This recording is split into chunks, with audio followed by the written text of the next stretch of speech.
Analyse, avis, questions d'actualité, c'est le podcast du Labo des Jeux. Bonjour et bienvenue dans un nouvel épisode du podcast du Labo des Jeux. Aujourd'hui, on parle d'une masterpiece, on parle de Yokai Septet. Alors Yokai Septet, c'est un jeu qui arrivera dans l'année en version française chez Matago. C'est un jeu de pli, donc c'est totalement ma came. C'est un de mes préférés. C'est vraiment le très haut de la pile. C'est marqué pour 2 à 4 joueurs, mais en fait c'est 4 joueurs, et uniquement 4 joueurs. Et encore plus précis, c'est du 2 contre 2. Allez, on regarde à quoi ça ressemble. Dans Yokai Septet, tout tourne autour du chiffre 7. Vous allez le voir, ça va être un bordel sans nom pour les explications. Mais on va quand même se le tenter. On est sur du pli, donc ça tout le monde connaît. Must follow, faudra suivre la couleur demandée. Et quand vous ne pouvez pas suivre, si vous le souhaitez, vous pouvez couper. On a 7 couleurs qui ont en point commun, toutes elles comportent le chiffre 7.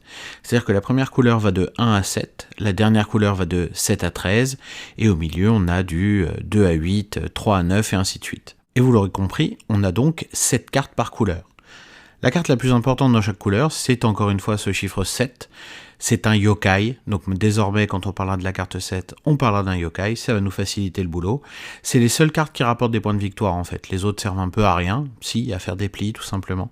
Mais vous visez les cartes avec le chiffre 7, les yokai. La phase de pli de Yokai Septet, elle est plutôt classique, parce que ça ressemble très fortement à la belote en fait. Dans l'approche que j'en ai, on est avec son partenaire à l'opposé de soi, on essaye de faire des plis, de récupérer les fameux sets, tout est dans les appels contre appels, récupération des cartes de l'adversaire, et c'est là qu'est toute la tension, même s'il y a quand même quelques twists dans le jeu. Le premier d'entre eux, c'est qu'au début de chaque manche, vous allez donner 3 cartes à votre partenaire.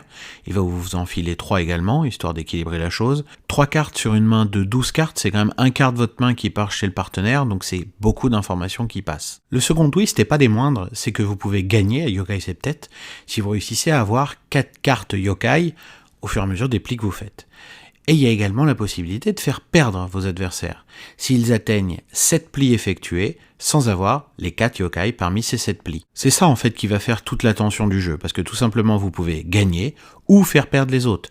C'est pas parce qu'on a une main pourrie que tout est fini. Au contraire même, une main pourrie, ça peut permettre de pisser de la carte toutes les 2 minutes, histoire que les autres arrivent aux 7 plis sans jamais réussir à choper les 4 yokai, et donc ils se plantent et c'est vous qui marquez des points. Parce qu'à Yokai Septet, une seule équipe marque des points à chaque manche. Celle qui gagne marque des points pour ce qu'elle a réussi à accumuler. Celle qui fait perdre les autres marque des points pour ce que les autres n'ont pas encore posé sur la table. À chaque pli, vous jouez votre vie. Tout simplement parce que les adversaires, il va falloir réussir à les contrer. Et votre partenaire, il a intérêt à être avec vous dans cette façon de jouer. Vous avez intérêt à savoir lire ce qu'il joue, faire des appels, lire les siens. Bref, il y a de la tension partout. Et surtout, jouer une carte, c'est jouer sa vie dans celui-là. Et c'est ça qui me plaît énormément avec Yokai Septet. C'est d'ailleurs pour ça que je vous dis de le jouer uniquement à 4, en équipe, en 2 contre 2. C'est là qu'il est absolument parfait, c'est là qu'il fonctionne aux petits oignons. Les autres configurations, c'est vraiment que de la variante, ça sert à rien. Ni jouer qu'à 4. C'est là que vous allez prendre le plus de plaisir, bien évidemment. On a en fait une belote nerveuse et boostée, avec quelques twists pour la rendre un petit peu différente, et surtout qu'elle soit plus nerveuse, et c'est ça qui fait tout le sel du jeu, tout simplement. Donc voilà, j'ai pas grand chose de plus à vous dire sur Yokai Septet, foncez, c'est vraiment que du plaisir. Le tarif, à mon avis, sera pas dégueulasse chez Matago. Il en existe déjà des versions importées parce qu'il y a eu un Kickstarter il y a pas longtemps dans une toute petite boîte qui fait que comme ça, vous avez le jeu qui sera dans votre poche pour jouer avec vos potes un peu n'importe où. Et ces versions-là, elles sont vraiment pas chères, elles sont en dessous des 20 €. Il suffit de fouiller un petit peu. En tout cas, c'est tout pour moi. J'espère que je vous ai vraiment donné envie d'y jouer parce que ce serait dommage de passer à côté de celui-là. Et je vous retrouve très vite pour un nouveau podcast du Labo des Jeux. Vous pouvez également nous soutenir grâce à notre Ko-fi, dont on vous met le lien en description. Merci.